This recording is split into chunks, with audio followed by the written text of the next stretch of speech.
میں نے کچھ لوگوں کو دیکھا ہے اگر کوئی نیک کام کر لیتے ہیں نا تو پھر وہ کہتے ہیں چونکہ میں نے کیا لہذا ساری دنیا فوراً یہ کرے. آپ یہ کیوں نہیں سمجھتے کہ رب نے آپ کو توفیق دی ہے تو آپ عاجز ہو جائیں اللہ کے بندے, آپ عاجزی اختیار کریں.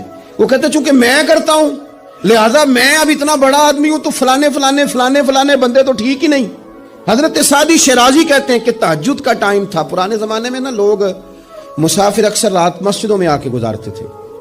تو کہتے ہیں مسجد میں لوگ سوئے ہوئے تھے سارے, تہجد کا ٹائم تھا, میں تہجد کی نماز پڑھ رہا تھا, میرے والد بھی ساتھ تھے. تو میں نے اپنے ابا جی سے کہا یہ دیکھو کتنے بد نصیب ہیں, نفلوں کا ٹائم ہے اور یہ سوئے ہوئے ہیں. تو فرماتے ہیں میرے والد کہنے لگے کاش تو بھی سویا ہی رہتا, لوگوں کے کپڑے تو نہ پھاڑتا.